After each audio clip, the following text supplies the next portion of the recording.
Chantal Rochelle, and this is The Sit Down. I'm here with actor Bianca Lawson, star of Queen Sugar on OWN. Good morning. Good morning. How are you? I'm great. How are you? I'm good. So good to see you. Good to see you. So season 4 of Queen Sugar is here. Going to the season, were there any questions that you wanted to have answered for your character, Darla, that you were just like, okay, what is she we're going to see from her this season? Yes, and it is happening. Okay.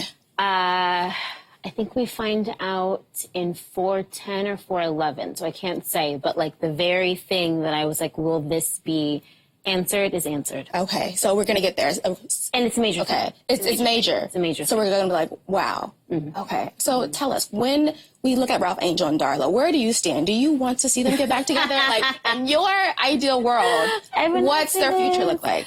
My ideal world? You know, I am a romantic, so I feel like they've both gone through so much together. They've grown up together. There was so much, I think, anger because there was so much love, you know, because of what happened and her, you know, having to not be there for their child. But I like to believe that if something is real, then even if there are breaks, even if there are obstacles, in the end, if it's real, then they come back together. So I think there's real love there. I believe in it. I see it. I mean, people have a lot of strong emotions when it comes to Darla. Yeah. One minute, like, they want to shake her, like, Darla, why? And then the other, like, thank you, I see you. Thank you for seeing me telling my story. So what's been, like, the craziest fan reaction or encounter or most moving encounter you've ever had with a fan? I've had a lot of really moving encounters, actually. So I was at the airport in Houston at baggage claim, and a woman turns to me and goes, has anyone told you you look like Darla? And I was like actually, I am Darla. And she was like, you know, she started crying, and she's like, you know, I was Darla. Like, that was my story. And, you know, she told me that she had been clean for 10 years now, and that she doesn't talk about her past. With, you know, in her new life, her new job. I think she's like in medical school now. Everything had turned around for her. But she was like, I don't ever talk about it unless I'm like, you know, in my 12-step group or my sponsees. But I wanted to tell you because I never get to see my story as a Black woman told in a way that isn't heightened or stereotypical, but that these are like the real actual nuances and textures of my experience. Absolutely. You're bringing such truth to the storytelling. It's really beautiful to see. Thank you. Your co-star, Kofi Siriboe, said that you recently mentioned that this heavy storyline, it really actually caused him to crash and like really go through it emotionally. So what have you found that you've had to do, decompress and to basically detach yourself from this character? Because you're giving your all into Darla. Yeah, you know, it's interesting. I used to always feel like I was the kind of person that, you know, wasn't method, and I just use imagination. It's the character, not me, and I have that separation. And then when I go home, I go home. But it could be that the intensity and the depth of the character, or it could be that instead of doing like a movie for 2 months, like we'll shoot for like 6 months for like, 4 seasons. So you're living this person. After last season, I will say, I crashed a little bit too. Like I just kind of got to LA, got in the bed, and kind of didn't want to get out of the bed. And so it does creep up on you. I think sometimes you can think that it's not affecting you, but your body feels it. Your body, it's in like your muscle memory, your heart, revisiting things that might be traumatic to kind of really pull yourself down into that grief. Because as an artist, you want it to be as real as possible, you know. But what do? I tried. I really, really forced myself to try to like just do fun things. But sometimes you just have to be honest about like, okay, this is how I'm feeling right now. It's still living inside of me for a minute.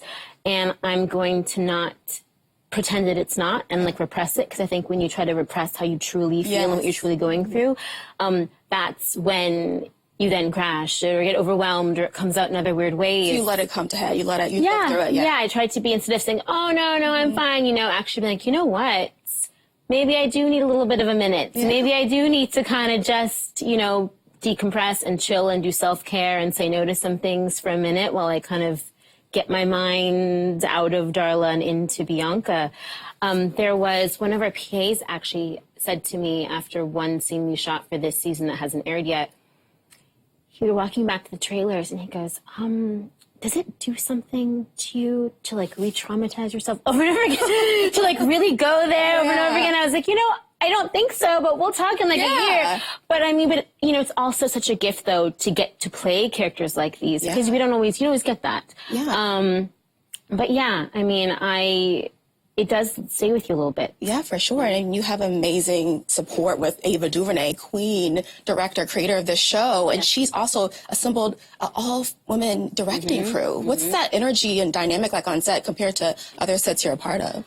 I mean, okay, so for instance, I got a beautiful email just this morning for next episode's director just saying like, what do you need? How do you like to work? You know, I love Darla, you know, email me anytime, call me. Where do you feel like her head is at? It's like, just really, it feels like a real personal touch with each one, like a real sense of like a real human connection. Not like, okay, we're on this job and hey, what's up? And do this and do that and here's your mark. It's like a family. But yeah, it feels like a real family. It feels like these are people that really deeply care and there's real compassion, there's real empathy, and there's real feeling in it. And like they're your friend, you know? You can call them. Some I talk to all the time. All the time, you know? Family. For sure. A lot of people may not know this about you, but I know this. You really love astrology. Like, it is your thing. I do love You astrology. love sun, People moon. laugh I'm at just me. finding out about sun, moon, cabins, houses, whatever it is. So what brought you to astrology and like made you like really get into it? So when I was a kid, my dad, because he's a Pisces like I am, and he would say, you know, to be a Pisces, because we're the last sign of the zodiac, it means that you've already incarnated as all the other signs. We're like the culmination of all of the signs, which gives us our chameleon-like quality and the fact that we can kind of do anything. We're like water. So he would just say that kind of like a funny thing. But as a kid, I was like, yeah, I've been all the signs. But I didn't really know that much about it deeply. And then I had roommates, and they were really into astrology. Like, we'd be watching, like, CNN, and they would, like, oh, yeah, that anchor, she's a Scorpio, or he's a Sag. Like, what? Like, how do you know this? Like, they were really into it. Wow, so you just read it. Yeah, so I was like, okay, I'm going to do a little thing. I'm going to look at all the signs. I'm going to see what the characteristics are of each sign. And I was like, okay, my next boyfriend has to be Leo. Okay. Do you know, 2 days later... You had a Leo boyfriend. Wow. The universe. Isn't that weird? Universe. So what signs are you just like, nah, I'm avoiding you?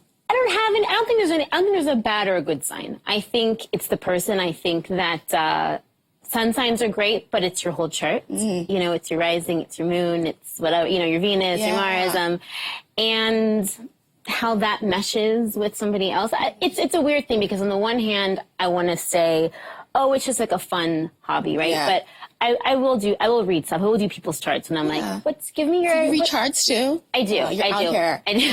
Universe, it's working through you. I do. For sure. I do. And it tends to be really spot on. Well, your family, that dynamic that they laid for you to know what you know now, I mean, you come from an iconic family. Your father being Richard Lawson, king, who's also ageless. I'm just like, how? Yeah, like, he's your genes, I don't understand it. So tell me if you could have your ideal project with your family, what would you do with them? I know you've worked with your dad before in the past. I have. I've worked with my dad a couple of times where he's played my father. Okay. But I always say this, and he laughs, but like, I actually would love to direct my dad and my mother in a remake of Who's Afraid of Virginia Woolf. Like, I would love to do that. Oh, would you direct it? Would you be in it as well?